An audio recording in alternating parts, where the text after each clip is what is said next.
So this is part 2 of the Oregon plasma burn video. And what I'm showing you right here is that those trees in the distance, there's lots of them. Not sure how well you can see it, but those are the ones that are very near this giant tree that clearly took a lot of energy. And the reason it hit this one tree harder than all the others, because the roots grow deeper.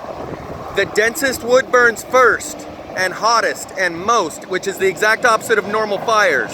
Those roots reach into the ground and work like copper wires to conduct the electricity and channel it all up into one spot.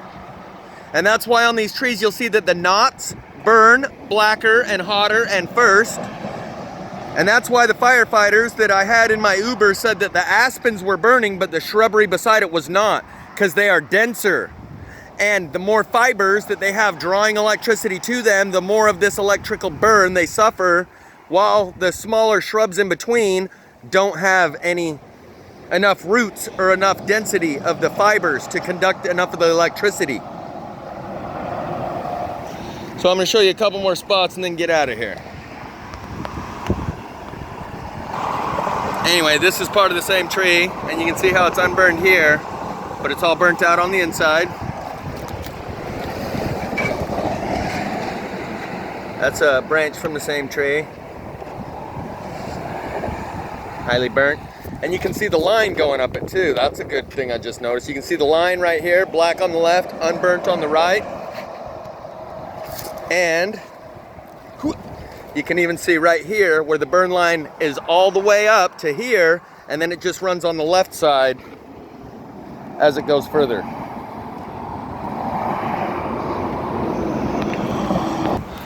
All of these branches that you see sticking up right here are all from this tree. And the other trees that are knocked over, like that one and that one, this one, these are all the ones that were taken out from this one when it fell. You can see the burn-unburn line running right here.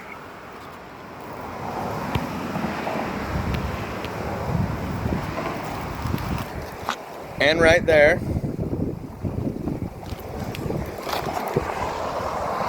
But I guess you can see it best from this angle. It runs right there and then curves over and then runs the whole thing down. This is, of course, the money shot right there.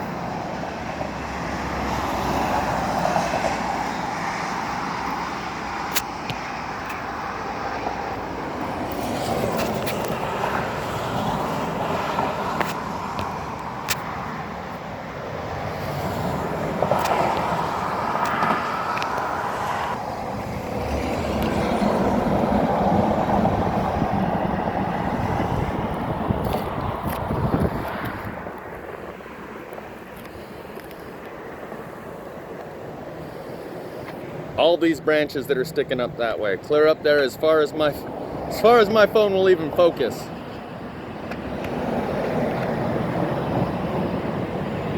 So let's go check some of these other trees.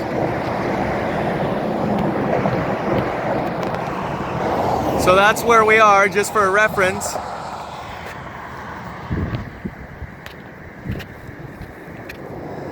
And I'm not sure how well that size reference did you. Here, now I'm all zoomed in. That still won't give you an accurate size reference because they're two different distances. Anyway, go check a couple more of these and split. And I'm not sure how well this is really picking it up because of the glare and the lighting and everything. But all these trees have the burn-unburn pattern that was seen in Paradise, California. George Trail. That's where we are. Gorge Trail. Yeah. 400. So if ever one of you Oregonians want to come check it, that's where it is. So all these trees bear the burn patterns of the plasma fire. I don't know how well you're even able to see it.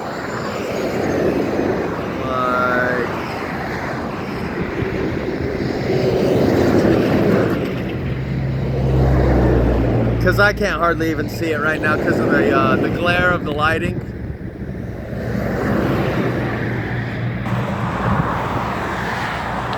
That's a good spot right there. Right here, it's thinned that branch out where it's much thinner right there, and much more burnt deeply into the wood. The swinging pieces of bark that you can see, I don't know if you can see them, but that's what it is. So I think we already pretty much saw all the goods. What more do you need to see when you see that monster tree down there? Like, what more do you need? Ooh, that one's cool. Check that out. Okay, where is it? Right here. Look at the pattern going up that tree. It's got a zigzag going up that tree. Right there. Zigzag burn pattern, like a bolt of lightning. Huh? Just like a bolt of lightning.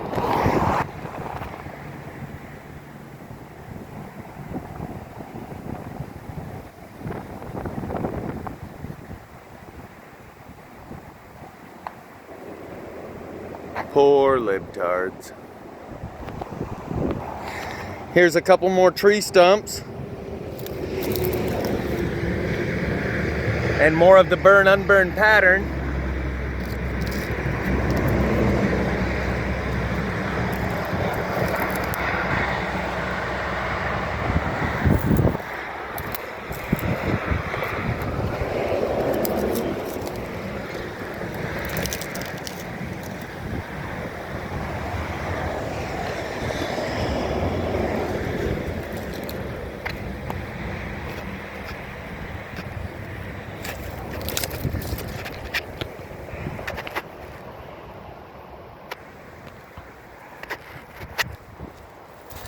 Not sure if that's even poison oak or what.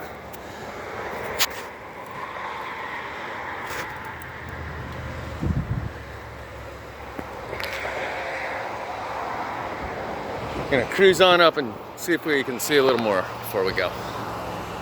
First, I wanted to show you that as we leave this particular little spot.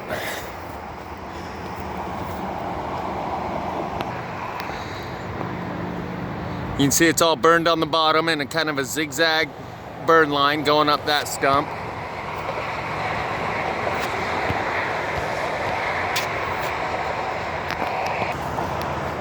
This is what it looks like when a tree gets electrocuted. I'd like to be able to get a piece like this in a little bit smaller form.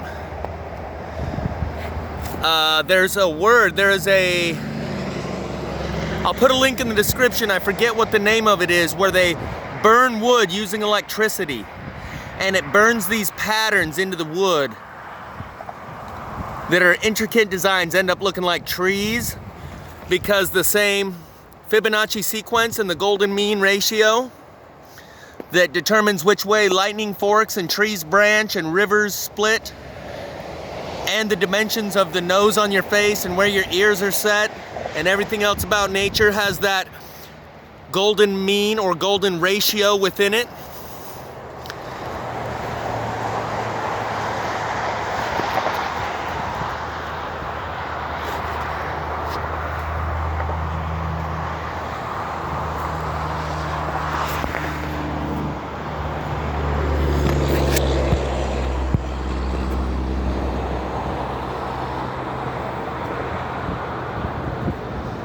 Trying to think of the name of that burning that they do on wood.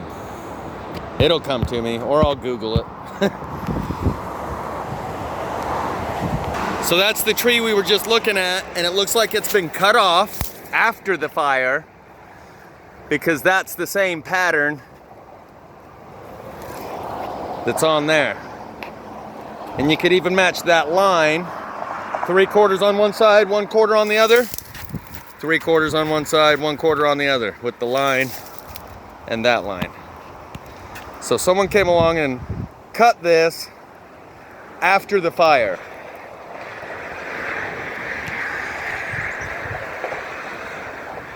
So I'm not the only one that knows about this. I'm just the only one that'll speak about it. The people who cut this after the fire, just like those firefighters, were told this is a crime scene investigation, and therefore you are not to speak to anyone or it will interfere with our investigation. See how that works? That's how that works. So all of these trees have burnt bark on the outside. And this one, you can see the knots. It's not exemplary and a perfect example. But all of these trees, every single one, ooh, there's another one with the cool burn pattern. We're gonna have to go check that out. Same thing we were just looking at, except that one's still standing. And all of these have the bark where you can pinch the outside and crumble it and it turns to ash. We'll do this one for example. This is the one that we said we would use for an example. So when you see this black burn line that I'm talking about that goes 1/2 and 3/4 of the way up the trees, these ones all have the same burn on the outside of the tree. And I believe this bark was once red, like a reddish color. And I believe I'm tromping through a lot of poison oak and poison ivy shit everywhere. That I'm taking one for the team, guys. Where else are you gonna come for doom and gloom like this? This is some prime doom and gloom.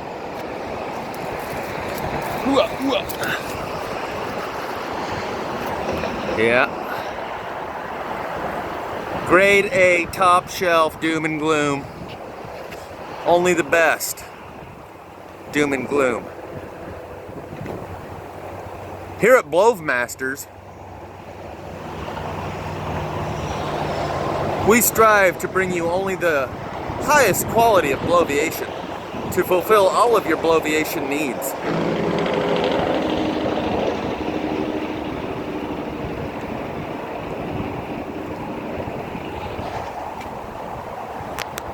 You can see the top of this one. This is the one that's got this burn pattern. The top of it right here that broke off is sitting on the ground right here.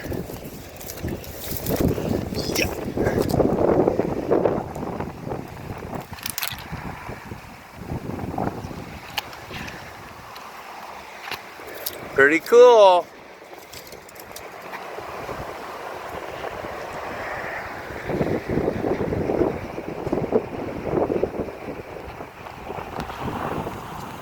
Notice all of these that are bent. This one, there's 2 over there.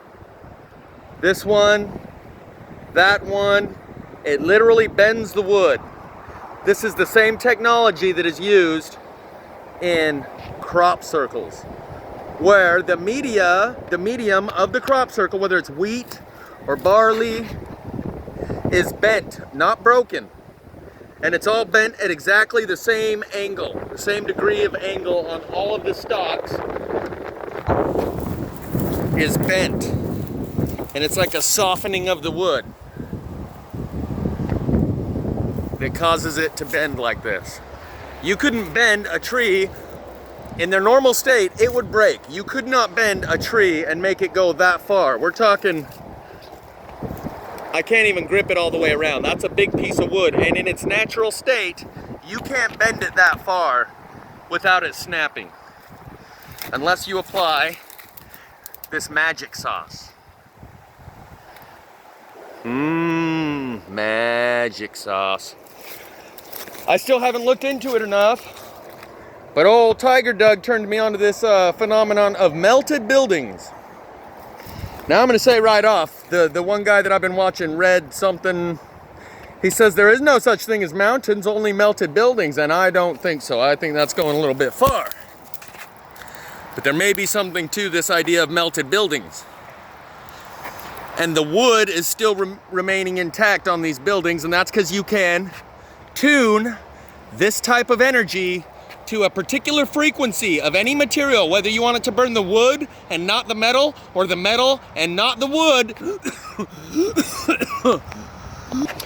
Wow, that was weird. I don't know if I breathed in some of that ash or what, but I suddenly could not breathe. Oh, like instantly. Oh, bizarre. Anyway, let's look at some of these bent trees for a second, and then I'm out of here. There's a bendy tree. Here's a bendy tree. Here's a bendy tree. There's a bendy tree. And you can see a lot of muff in the distance.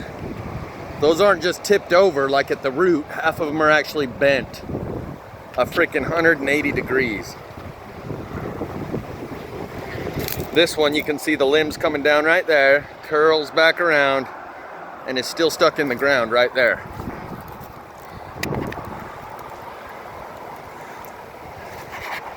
That one comes right over here to us.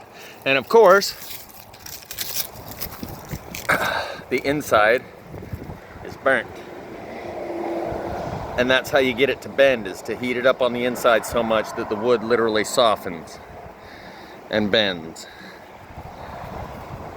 And I saw what looked like crop circles in the Spanish fork fire using wood that's about this big around and having a whole bunch of them bent over at exactly the same degree angle in this way.